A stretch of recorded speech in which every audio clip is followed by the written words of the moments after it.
இது வந்து சுங்கச்சாவடி காலாவதி ஆகிடுச்சு, அந்த பீரியட் முடிஞ்சிடுச்சுன்னா அதுக்கு அரசு வந்து உடனடியாக யார் அதை இண்டிகேட் பண்ணுறது, யார் அதுக்கு உத்தரவு போடுறது, அவங்கள கேட்டால் இவங்கள சொல்கிறாங்க, இவங்கள கேட்டால் அவங்கள சொல்கிறாங்க.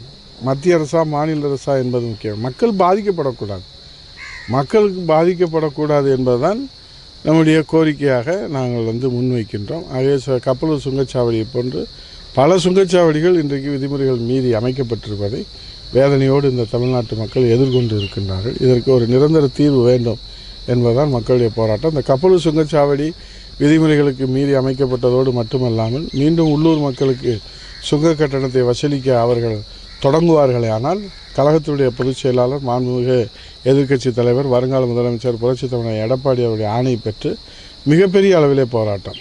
அவர்களுக்கு நேரம் இல்லை. ஏன்னால் அவர் உதயநிதி ஸ்டாலினை எப்போது துணை முதலமைச்சர் ஆக்க வேண்டும் என்பதுதான் ஒட்டுமொத்த அரசாங்கத்தினுடைய திமுக அரசினுடைய கவனம் இருக்கிறது. இன்றைக்கு அறிவிப்பு வந்துவிடும், நாளைக்கு அறிவிப்பு வந்துவிடும், நாளை மறுநாள் வந்துவிடும் என்று அவர்கள் ஒரு தொடர் நாடகத்தை அரங்கேற்றி வருகின்றார்கள். அறிவிக்கணும்னு நினச்சா எப்போ வேணாலும் அறிவிச்சுட்டு போக வேண்டியதானே. இது என்னென்னா தமிழ்நாடு முழுவதும் இந்த செய்தியை பற்றியே விவாதம், இந்த செய்தியை பற்றியே சுற்றி வர்றாங்க. நாங்கள் கேட்பது என்னென்னால், இப்போது பாலாறும் தேனாரும் உதயநிதி ஸ்டாலின் முதலமைச்சராகவோ துணை முதலமைச்சராக வந்துவிட்டால் தமிழ்நாட்டிலே பாலாறும் தேனாரும் ஓடுமா என்று தமிழ்நாட்டு மக்கள் கேட்கிறார்கள். ஏற்கனவே சாராயாறு தான் ஓடுகிறது, இப்போது இரத்த ஆறும் ஓடுகிறது. எல்லா இடங்களிலும் கொலை, கொள்ளை, கற்பழிப்பு. நேற்று முன்தினம் சிவகங்கையில் 3 பேர்கள் இறந்து போயிருக்கிறார்கள். போதைப்பொருள் நடமாட்டத்தை கட்டுப்படுத்த முடியவில்லை.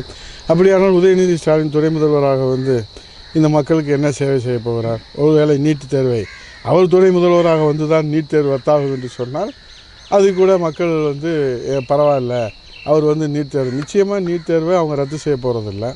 சரி, எய்ம்ஸ் மருத்துவமனை ஒரு செங்கலை காட்டினாரே, அவர் துணை முதலமைச்சராக வந்த உடனே எய்ம்ஸ் மருத்துவமனை அவரே வந்து கட்டி கொடுத்துருவாரா?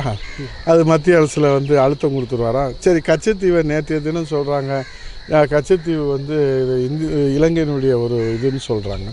கச்சத்தீவு வந்து நம்மளுடைய பிறப்பு உரிமை, மீனவர்களுடைய பிறப்பு உரிமை.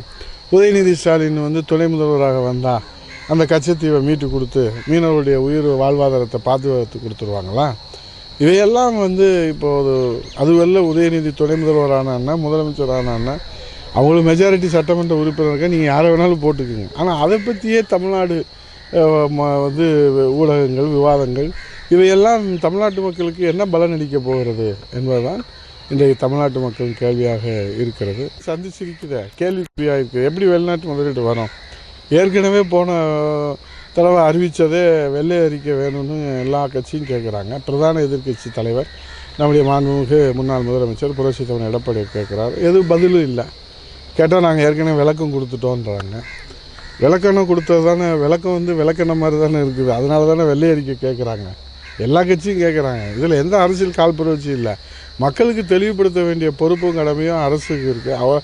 அரசிட்ட சொல்லிட்டா, அதிகாரிகிட்ட சொல்லிட்டா, முதலமைச்சர் சொல்லிட்டா உடனே தயார் செய்து கொடுக்க போகிறாங்க. இதில் என்ன அவருக்கு கஷ்டம்? அதனால் அரசுக்கு பொது பொறுப்பிலிருந்து தட்டி கழிக்கக்கூடாது.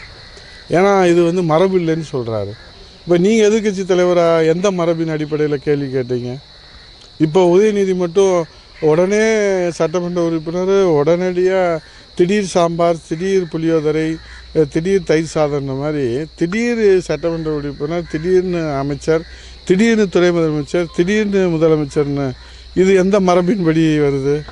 அது மாதிரி இது வந்து மக்களுக்கு தெளிவுபடுத்த வேண்டிய பொறுப்பு அவங்களுக்கு இருக்குது. செய்வாங்கன்னு நம்புகிறோம். வெள்ளை அறிக்கை முதலமைச்சர் வெளியிடுவார்னு நம்புகிறோம்.